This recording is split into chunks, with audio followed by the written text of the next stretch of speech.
This is the Hidden Killers podcast with Tony Brueski. With licensed psychologist and guest John Delatorre. Attorneys for Alex Murdaugh filing documents asking the federal government now to take control of his assets. It's an interesting argument. The way it's been presented from Alex's team is that, well, there's a special referee that's in place right now that if we flowed all the money through them and then they distributed it, they would end up taking their chunk, which would equate to several $100,000 out of the pockets of those who should be receiving it. So let's give it to the government and hope that they do the right thing and give it to the right people with no extra fee. In theory, okay, it sounds, you're trying to save some money. But again, it's coming from the camp of Alex Murdaugh, which we know doesn't necessarily have the greatest track record of being frugal or caring about where money goes to. What are your thoughts on this new move from the defense of Alex of putting a little roadblock in the way of the victims getting the money that they're entitled to?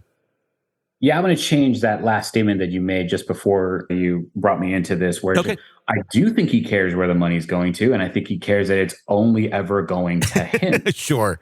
So, no, Alex Murdaugh has never come across as someone who thought, 5, 10, was 10, 20 steps ahead, right? He's not some grand chess master. He was just some dude who made choices and ended up, not realizing the consequences of those choices and how easy he was to get caught.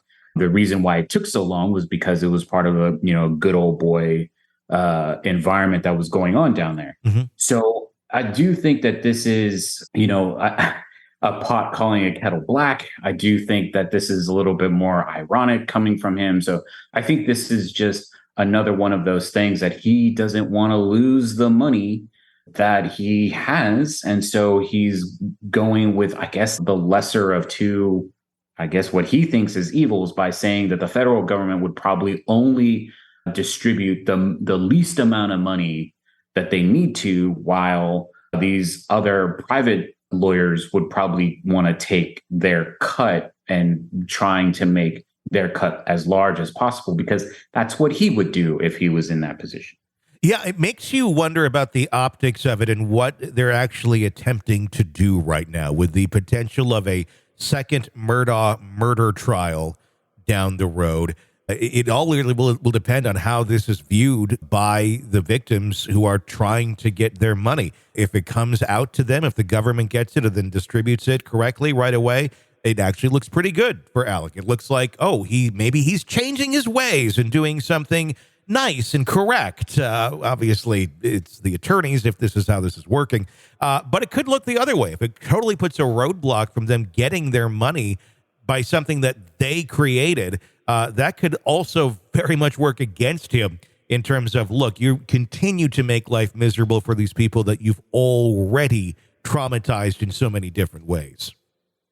I think in his mind, he knows that ship has sailed. I don't know that he's someone who thinks that he can get his, reputation back. I don't think in his mind he's thinking about how he's coming across, the optics of it all. Mm-hmm. I think he's simply thinking about asset management. And I think that's the real key in understanding who Alex Murdaugh is, that nothing else mattered other than the money that he had.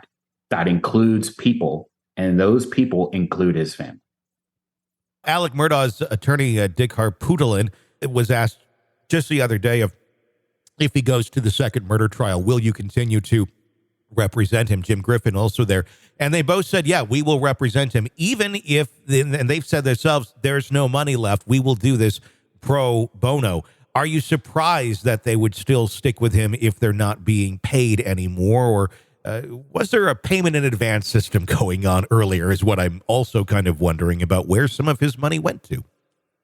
Yeah, I do think that they may have benefited from some of what Alex Murdaugh was doing before he got found out. But the truth is that, they're getting as much, media and publication coverage as they want.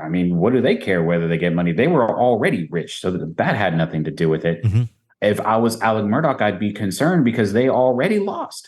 Yeah. Right. So why am I going to get with a team that lost only just to lose again? So I can see where they're coming from because, all coverage is good coverage. But for Alex Murdaugh, I don't know that I want guys who've already lost to continue to represent me. I wonder who am I going to The question would be who would represent Alec, though, if there's no money to be had. But I guess the attention is certainly there, but he's certainly one that would be very difficult to win a case with, but would be good for notoriety no matter what.